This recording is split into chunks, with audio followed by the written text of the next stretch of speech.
Welcome back to the Lanterne Rouge Cycling Podcast, brought to you by Join Cycling for our maybe 14th weekly show. It's been a week since we spoke last. A lot's happened in the cycling world, a lot of racing on the European Championships, which is in Belgian Limburg, which is also a Dutch Limburg. This is Belgian Limburg. Benji is in Turkey. He's been at the Tour of Istanbul. And that finished this afternoon, Benji. So you got any interesting stories from Turkey, from Istanbul? Has it been nice to go to a different race, like a smaller race? I'm definitely not complaining. Like it's a pretty. I like going to the 2.2, 2.1 races because we often speak about the top riders at the top races, etc. But there's so many interesting stories at like the continental region of cycling, the lower parts of the relatively professional cycling. And I gotta be honest, today's race started off great when it comes to weather. Sunny Istanbul, how you'd expect Turkey to be, but it also showed how ruthless the weather here can be. And if it rains once in like a month, then, well, it has to be on the day that the Tour of Istanbul passes through Istanbul. So in the last 5 kilometers, it started raining like crazy, which caused a crash in the last corner, which was a bit of a corner that kind of doubles down on himself, with about 400 meters to go. And Timothée Dupont crashed in that corner, like a pretty spectacular crash. He's okay, and so some random guy on Bardiani, I think Gabudo won. So it wasn't the most spectacular outcome, but the last 3 stages have been like Italian rider Romelio on Astana. I didn't know him that much before this race. Pretty talented guy. Total Energy cleaned this race. Janier, we've spoken about him a few times this year. Like this guy's pretty good. Chenier looks good. And Bergado, it's been a decent standard from what I've seen. The few things and a bit of rain today look pretty, It's the weather's crazy at the moment in Europe. But today we're going to get through the European Championships. Quebec, we got to round up that victory from an old Quebec faithful there. Montreal's this evening. Men's Europeans on at the moment. Artem Schmidt looking good for Ineos. The Ilkan Dostoyev, Sarah positive. Should Vingegaard do the Giro?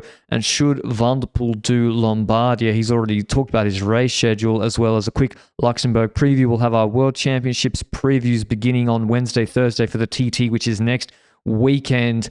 But to start with Europeans, Benji, this is not a good slot. They straight up should not be in this time slot. The week before World Championships, also on the weekend, it's on the same day as a World Tour men's one-day race is straight up just cannot happen scheduling. The fact that Montreal's on the same day as Europeans. Now, I know one is for sprinters, one is for punchers, but it's just not ideal. That being said, we've had some interesting racing, I think particularly in the juniors and U23. So in the U23 men, we saw Behrens open the race up and he went clear with Taco van der Hoorn's son, I believe, Hub Arts.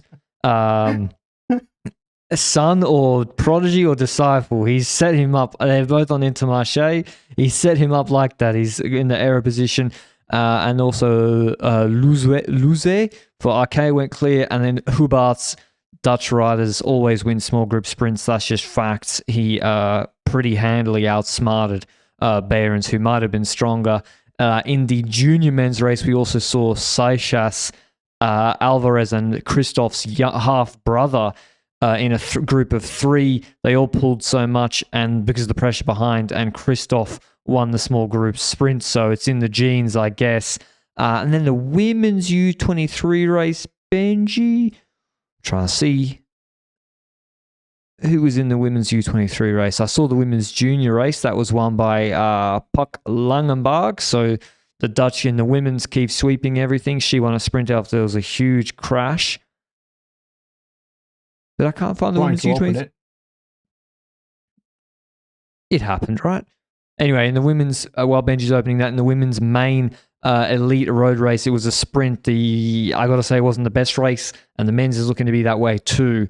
Basically, the Dutch put 8 riders on the front, all of whom are probably in the top 20 riders in the world, 25 riders in the world, and they rode a train. They nearly stuffed it up, to be honest, when they got swamped at the end, but then Wiebes was just too good and made everybody look silly for cooperating with her and won the sprint ahead of Balsamo by about 5 bike lengths, even though she didn't have a good position.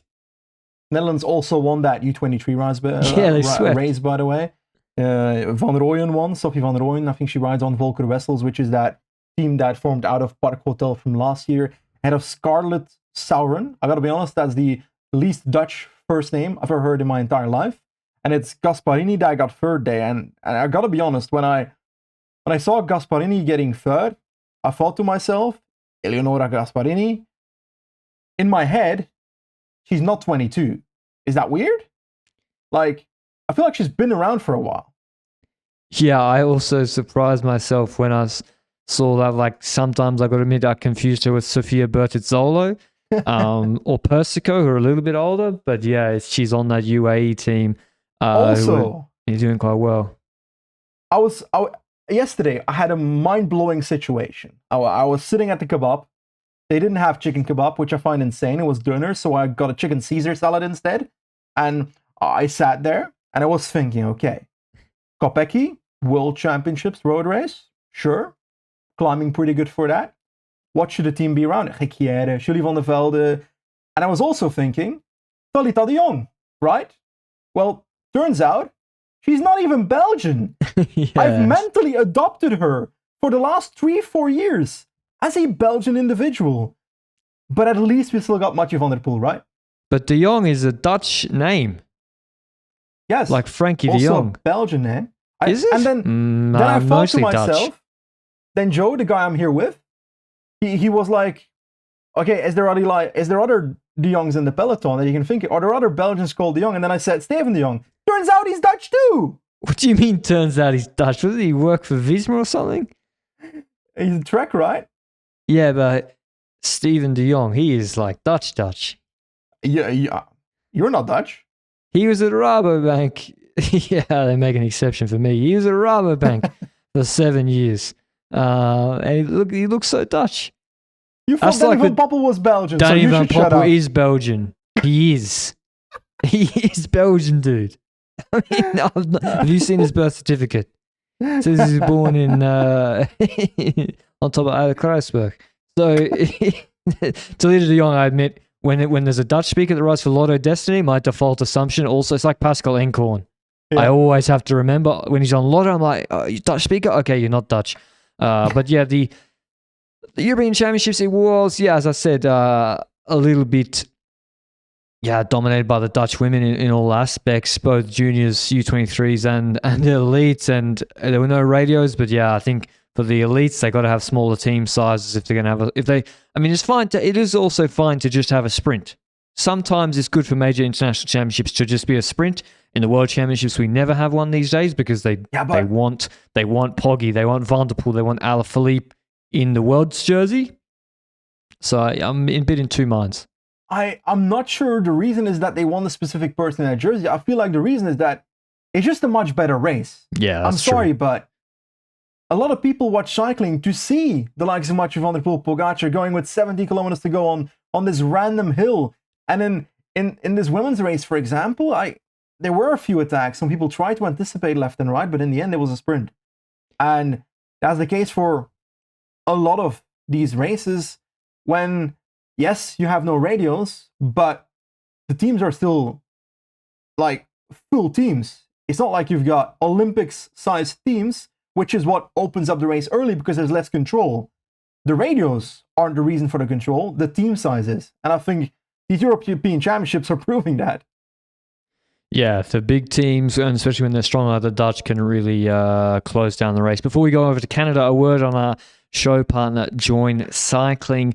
And if you are a Join Cycling user, or maybe if you're thinking of getting on board, but particularly if you are a current user and you've done workouts or just training that is uploaded onto Join, you will know that Join Cycling asks for your RPE, your rate of perceived exertion. And I think since power meters and heart rate monitors have been introduced into amateur training, everybody focuses on them, but it is also important to listen to your body, and Join's adaptive approach uses RPE as a cornerstone by combining external loads from metrics like your power data and your internal load from your RPE, because depending on the weather, how you feel, how you slept, the RPE, even at the same power and the same workout, may be different for you every time. And that's why after every workout, Join asks you to rate the intensity of your session on a scale of 2 to 10, and Join adapts from this. if for multiple times you're rating a workout at 8 out of 10 when it should be a 4 out of 10, like an endurance workout for 2 hours, Join will adapt and maybe also suggest that you do a power test. Also the other way around. The better way is if you're doing a hard workout, or it's supposed to be, and you're rating it a 4 or 5, maybe you need to do a test, or maybe you need to bump up your FTP. So this makes your training not just flexible, but truly adaptive. It's not just about how much work you're doing, it's also about how your body is responding to the workload, and RPE helps fine-tune your training by allowing Join to adapt based on your workout by workout internal feedback. This ensures your plan and training remains optimal, even on days where your heart rate monitor, where your power meter data may not tell the whole story. So that's just one cool feature of Join Cycling, and that really is a competitive advantage that it has on other training platforms or adaptive training systems. So go and check out Join Cycling, our show partner for the whole year, through the link down below. But whilst we had Europeans, we had Quebec Classic on Friday. We've got the Montreal race is actually starting about right now, but that finishes late this evening in Quebec. We saw a pretty standard edition of the Quebec Classic where Lotto or Pogacar launched. I want to talk about this Lotto, Benji, because they got a bit of flack for this. Pogacar launched, Van Gils follows, or Bergmo's. Delay on a gap. Actually, one of Bergmo's follows. Van Gils closes Bergmo's to Poggy's wheel with delay. Then Poggy goes a second time on the last kicker, 1,500 meters to go to the uphill kick, the sprint. Delay follows. And Delay, I think, was cooked, but he was able to follow. Yeah. Van Gils and Bergmo's come back. They attack Poggy when Delay tries to box him in, but not fully committed, and then they start to lead out Delay for the sprint. Poggy doesn't relay. They get caught with about 700 to go before the uphill sprint. What could they have actually done differently? So, firstly, the situation, to be clear, is like the last 2 kilometers, right? Last 2 kilometers. Last 2 minutes. The fact that those 3 Lotto riders are there. Delay, sure.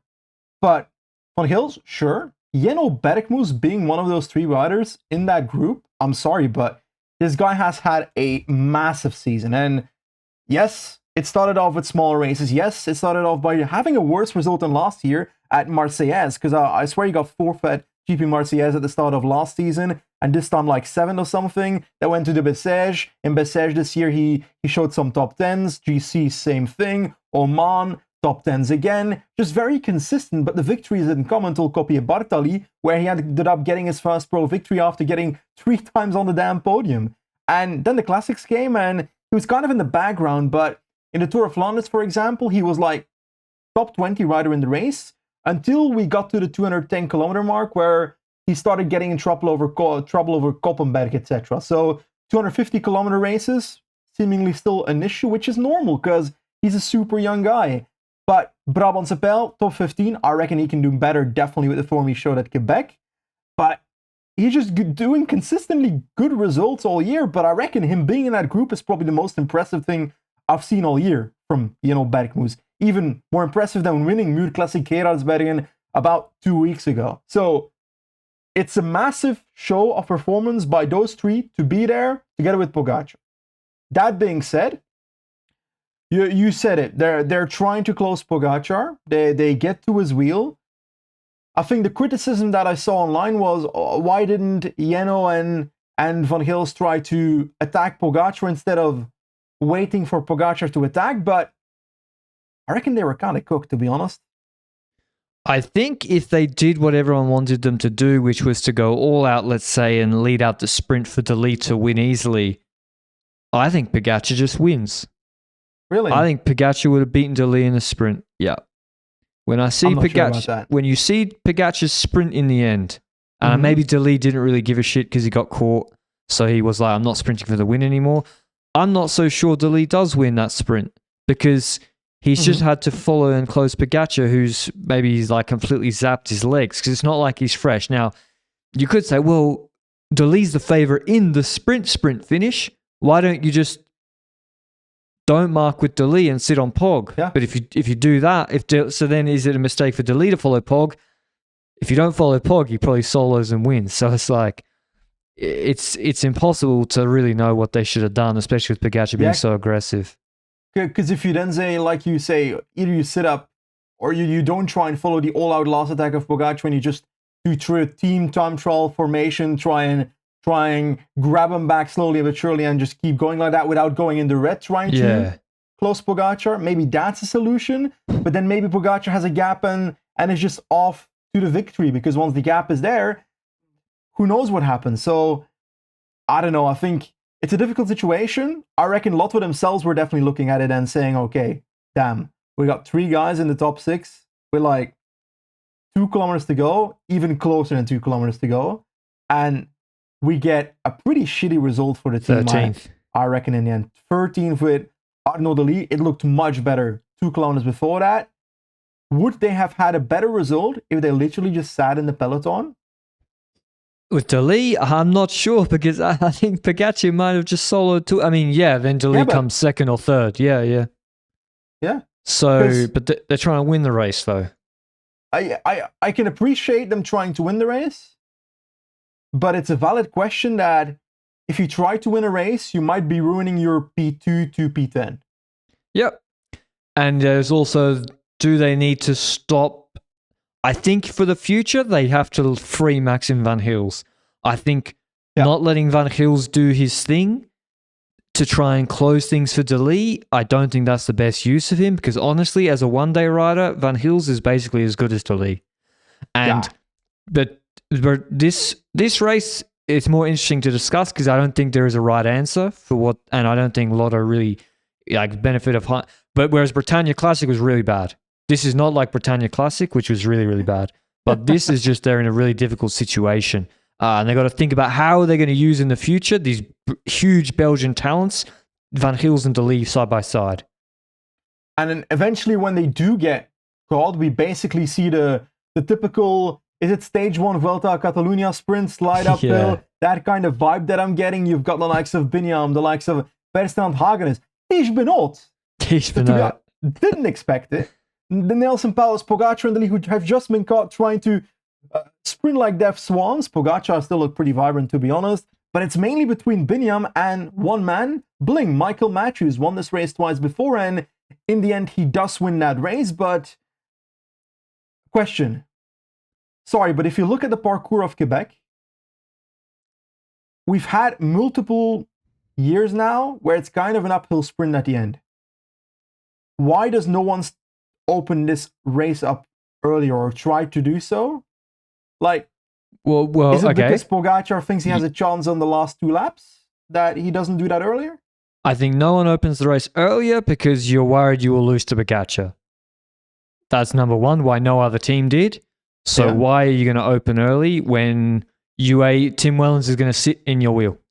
Yeah. So I think then the question is, why didn't UAE? I think UAE didn't make this race hard enough. Yeah. Because Bling and those other guys, it was a close run thing, and really, I think they waited until like 3 laps to go and then they start to hit the hills. I think you're right. If they open this race earlier, because Pogačar's sprint on that uphill kick, he's beating everybody except really sprinters or guys like Benoot and Hagenes. The first time Benoot hit the win this race was when he came out of Bling's wheel with like 100 meters left. They really did nothing. They didn't try to follow anything. And Pogačar still came 7th, being active and attacking. So I think it is an interesting parcours. I think it's nice to have a different winner. It's nice, and I thought the last 25 minutes of this race were really good. Yeah, Matthews wins ahead of Binny. Rudy Millard 3rd. Put that on your bingo. Benoot 4th, Hagenes 5th. Mollema 6th, Pogačar 7th, Pauls 8th, Bilbao 9th, Zambanini 10th. And so, it's the strangest World Tour one-day race top 10 you'll see for a while. One more thing. You wanted to talk about Artem Schmidt, who wasn't in the attack during this stage? Tell me. Well, Schmidt was in a break with Frank Vandenbroek, and they looked very, very strong. They had like 4 minutes at a time. And Schmidt just looked good. Like, I know it's not no result. I know it's a TV breakaway, let's say, but he's still not an... Yeah, he's a neo-pro. He's not a trainee either. They've put him on the full team. So actually, he's on the full team as a World Tour rider. That's why he can ride in a World Tour race. And he's showing that he is ready to contribute something. At least he was in this race, maybe because it is in North America and he is American. Tonight we have Montreal, which is a much harder course. And if you're listening to this, I think Tadej Pogacar won pretty comfortably. To be clear, we're recording this before the race has even remotely gotten to the final yet. So, sorry, but if you're saying Pogacar, I need to go for like some out there pick, for this race. And I never pick Pogacar for anything. They really will win. That is kind of true. I'm trying to find the fucking start list of this race. It's basically the people that were at Quebec, to be honest. Like, fair. I'm going to go for Maxime van Gils because I feel bad for Lotto after Van Gils should podium this.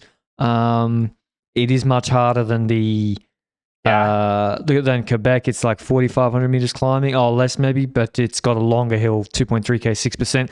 This is as close as a dress rehearsal for the Zurich course as you'll see. Like, this is really similar climb. So, I think probably top 10 definitely. Jorgensen should top 10. I think he should be looking at. I don't think he should do a TV attack for this race. I think he should be conservative and go for the podium. But he's already racing, so a bit too late for me to convey my advice. Wait. Did Alex Aramburu ride Quebec? He did. He sucked. We will not talk about that. To the next topic. Bemis Classics. And speaking of which, a man that isn't in Canada, maybe Tadej Pogacar said he wasn't allowed to come because he's too good. Marc Hirschi is on a run. 5 races in a row. We know about Britannia Classic and San Sebastian, but he won 3 Italian Classics in a row, 2 at top pro level, Industria and Artigianato, Coppa Sabatini, and yesterday Memorial Marco Pantani. That makes 5 races in a row and 8 wins this year and 7 in the last month and a half since Czech Tour, where he won GC. Is he back to 2020 level? I'm not sure. I'm not sure because in 2020 he won Tour de France breakaway stages and then he followed in Worlds but couldn't follow Alaphilippe. I don't think he's far off. Yeah, but I do believe that this Hirschi can win Tour de France breakaway stage, but the guy doesn't get sent to Grand Tours. Yeah. I don't think his level's far off.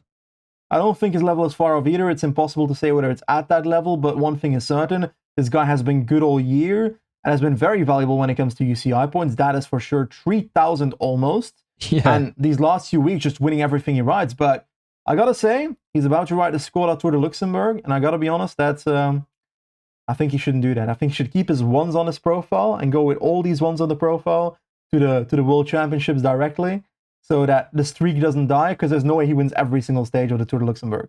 GC, he will probably win. He's going to win GC. Yeah, that's the thing. Like, there's the first stage has 300 meters at 10.5% as in the finish. He's going to win that shit.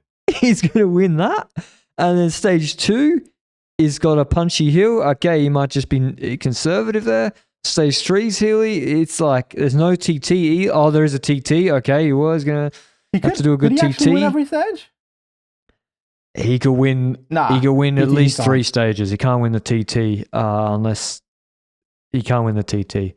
So yeah, she's looking in good shape, and Tudor got to be hoping they get this shot. Now listen, let's be also realistic. Like Memorial Marco Pantani, he beat Milese Albanese Oldani in the sprint after he had a teammate up the road, and that is important that in this UAE team he's going to these smaller races where they have strong riders attacking. He can sit in. He never has to do any work except for spending the bullet to win. And I think his 22nd power and his sprint is excellent, and he also doesn't make mistakes, which is kind of important. Like the underrated thing is she just doesn't really make tactical mistakes. He spends his bullets wisely. That's why he wins so much. So Tudor going to be hoping he carries that. Can he beat Pogacar in Zurich is the big question everybody's talking about. No, I don't think so. In Zurich? I think 3rd. Switzerland? 3rd. That's a realistic result. To be clear, outside of Pogacar, who's the other guy? Ma-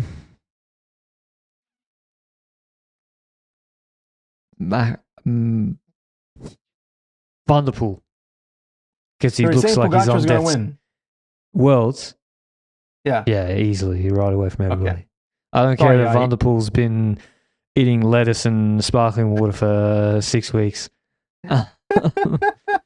He looks so skinny, dude. Like, yeah, it could have been the lighting, but man, he looks so skinny. It's scary sometimes because the message shouldn't always be to every single cyclist that losing weight equals higher performance. That is the case in many occasions, but it also is the case that a lot of people are, let's be honest, underfed in cycling to the point that their performance get hindered by it. So there's quite a few eating disorders in this sport. So let's try not to have that become more of an issue. Yeah, but that 2K 6% climb, I think, looks pretty good for Pogacar. And I would say that if he can drop Van der Poel with one finger in the nose on Aldequarmont, then I guess the draft advantage is bigger. But still, and yeah. Cobbles. Don't underestimate the Belgian Cobbles, my friend. Come on. Yeah, exactly. I don't know who that suits more, Pogacar or Van der Poel. But yeah, I think it's pretty good for Pogacar. So... but that's not our World's preview. You still have to tune in for that. Other news. Ilkan Dostoyev, he was an Astana, I'm not sure if we mentioned this yet. He was an Astana dev team rider. Until about 5 days ago. He broke onto the scene. He's a last year U23 rider, and this year he really broke onto the scene with good results in Rwanda. Second, behind a rider you may have heard of, Joseph Blackmore, who just won Tour de l'Avenir. He was then... won a stage and was top 10 GC at All in the Nations Grand Prix, which is a National Cup U23 race. Then Baby Giro, he was no good. Then Valadosta from the start of July, he went on a tear, won the first stage, second on GC, and on the mountain stages to Jarno Widar, who also was like killing it at that time, won Tourelle Romani, and then, but basically he got, I'm pretty sure, let me just check his test date.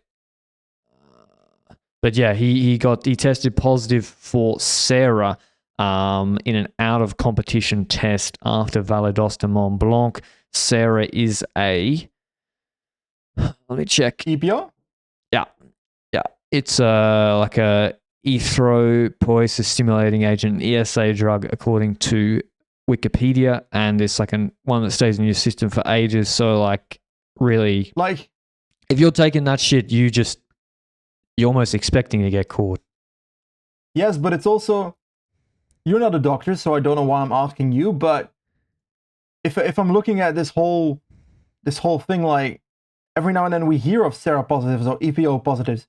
Is that like a new variant of EPO? Or is that still the same old shit that people took 10, 15 years ago? No, this is the old school stuff. So like, so fucking dumb. Yeah, that's why like the testing, it stays in your system for like, that's why, yeah, if you look on the UCI sanctions list, there's 3 riders that have been pinged for it. The last Tour de Portugal 2016 was Rincon Diaz, so 2016, 2017 a Costa Rican in a Costa Rican race, and Doity, an Argentinian, in 2023 in I don't know where. So Juan probably or something. Probably an amateur race almost, I don't know. So yeah, it's not something that you see too often. So he got banned. He apparently, Astana put out a statement saying he did it himself, nothing to do with the team. They were excited for him to progress, and he says he took it on his chin, and well, he fucking better. He's probably going to work in a lead factory in Shymkent now for the rest of his life. So that's the last you hear of him. That's probably. That's how it is. So yeah, a bit of a shame. But also, I guess, good that if it was indeed target testing after the breakout in Mont Blanc, that it worked and that happened. Yeah. Also, by the way, I might have heard that Sibiu Tour might be dying. Sibiu Tour? Yeah. Why? Romanian cycling is having issues, apparently. Sibiu Tour is a really good race. It had Van Aertveld do it. It's had, I think, Bernal did it back in the day. It's got the Transfiguran Road mountaintop finish, really nice. well, it might not be very nice pretty soon. Yeah. Okay. Well, we'll stay posted on that. So is the Tour of Antalya. All these races are dying. Yeah, like Tour of Britain is always it happened again this year, but it struggles. I think it's difficult to run these non-World Tour races. Like even Tour Down Under, it survives and healthily because the Tourism Board of South Australia basically, just funds it completely for tourism purposes. So turns out for a 4-day stage race, a 2.1 race, it costs about, I think it was, I'm checking my head, about 80 to 100,000 to organize one day. So do that times 4, roughly 360 to 400,000, whatever. My math is probably shit. And then probably a day around it for all the admin of getting people to the race and getting people away from the race. So add a bit on top of that. Plus, a broadcast would cost around 300K, and that is not the 4G version, of course. That's the proper version. Euros. Yes. Damn, that's a lot of money. That's a lot of money. That's why in like France and other countries you have say the police do it for free, or they because it's tied in with the local government. Whereas in California, for example, I think it was more than those numbers you just said. I think for California, for example, it was even more, and you have to pay the cost of each. They need to have an agreement with each police district they go through. So that's why it just wasn't feasible anymore. All right, we've done the Skoda Tour of Luxembourg preview. We have 2 other questions to finish off with. Firstly, we spoke about Van der Poel looking skinny, Benji. Let's say he is in good shape, and as of recording, apparently he just dropped a hammer in Limburg. Yeah, but it got shut down. Don't get too excited. Should he do Lombardia? If there's no long climb in Lombardia and the final is quote unquote easy, should he give it a crack? By the way, according to the live ticker, it was Edward Teuns that stopped him. Whoa. Anyway. All right. I want to see that. Anyway, I have no clue what you just asked me. I was just so hyped about Edward Teuns showing up. Should Van der Poel do Lombardia if it's got the softer route because there's no long climb in the final? So, first of all, Muro di Sormano, the little very steep segment on top of the Madonna di Ghisallo, that one is already out because of the descent that Rembo crashed on. So we've got half a climb gone there. Then we go to the finish. Civilio can't happen.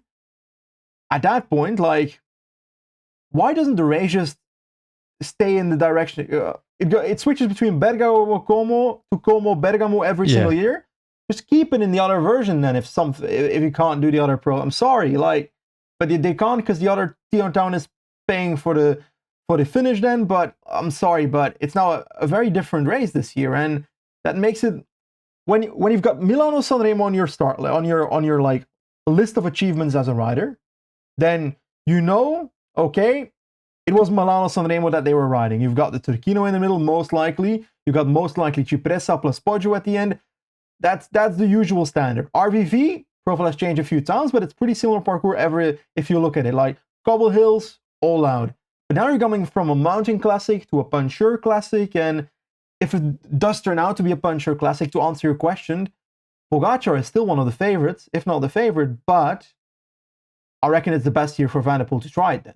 Especially if Zurich form is good form for him, because then he should be close to the weight he'd want to be for Lombardia. Exactly, but he's never going to get in this climbing shape again, or at least he's put the energy into doing so. So why not go there if you carry the shape? Also, it's not like he's got a lot of race days. Apart from the Tour where he was basically doing some lead outs and was otherwise anonymous, he's got 33 race days, and 21 of those were in the Tour where he, apart from the gravel stage, he was kind of just a lead out guy. So I don't really. It's not like he's overraced. But I agree. We got less than a month to the last monument of the season, and they haven't announced the profile. I was like, come on, riders are trying to prepare for this How can you not know the profile of one of the 5 biggest one-day races in theory outside of World Championships and Olympics?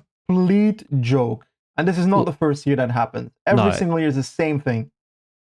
And that's why Lombardia is just not the same level as the other monuments. Yeah. Like, just because... P-Tech Monument. No one turns up except Pogacar or Enrique. Monument from Aldi. Yep. And, AliExpress Monument. What's an Italian supermarket? Do they have that there, supermarkets? Yeah, maybe they don't really have the hypermarkets. Because... Poor Italians listening to this. Speaking of RCS, maybe this was them in the news. Last topic.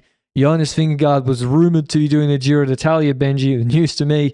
And given that the route isn't out yet, we don't have a Lombardia route. We certainly don't have a Giro route yet.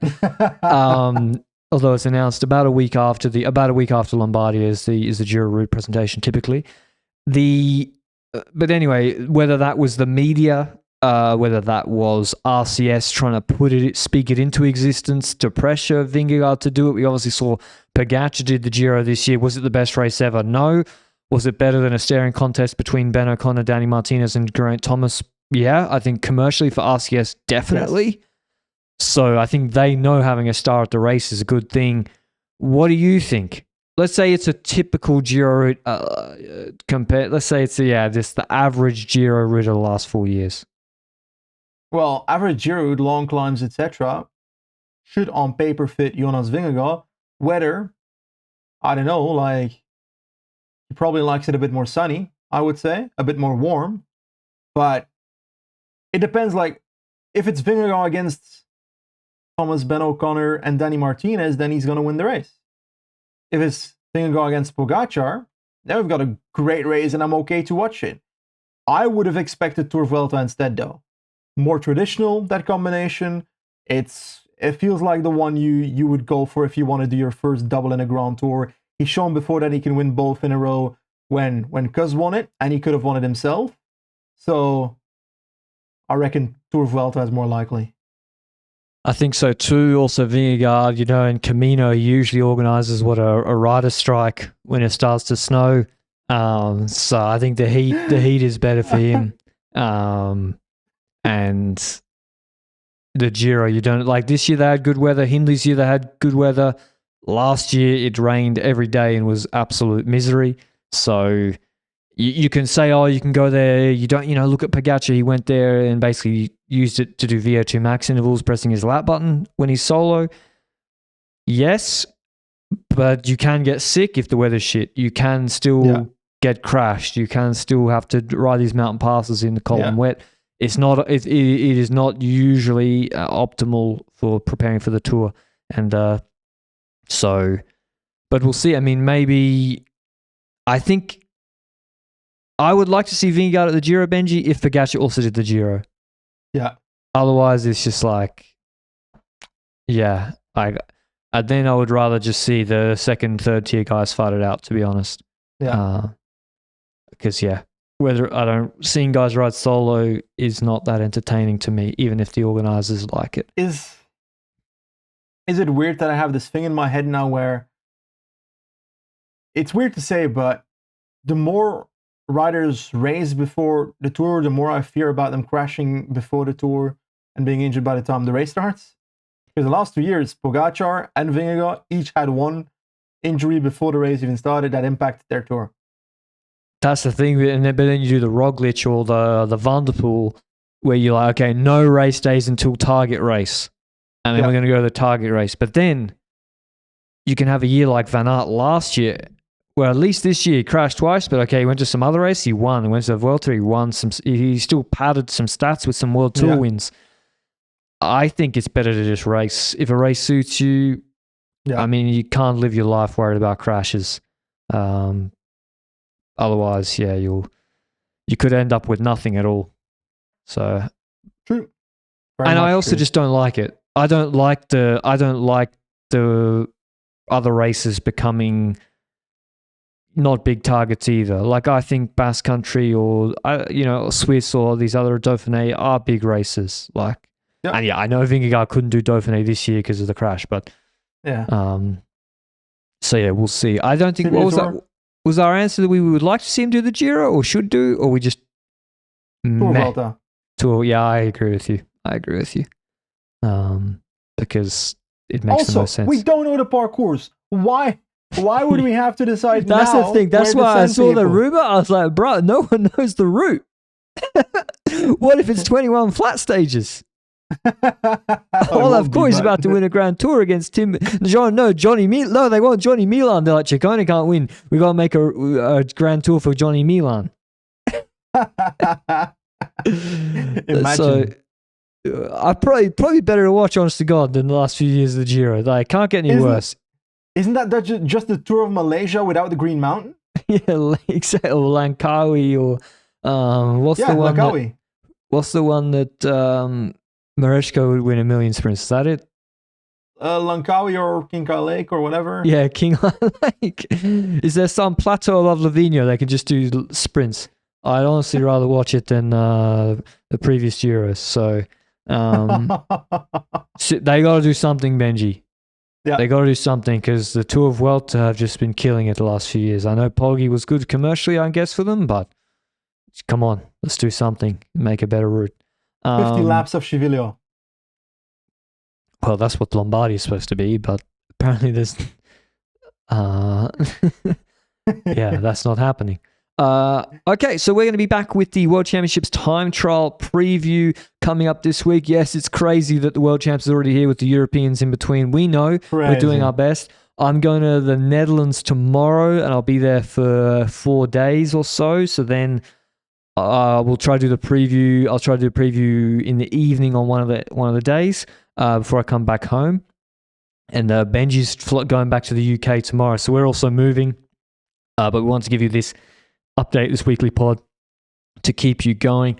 Shout out Saquon Barkley, keeping my fantasy team going as well. But thanks for joining Cycling as always. Until the preview of the World's TT, ciao.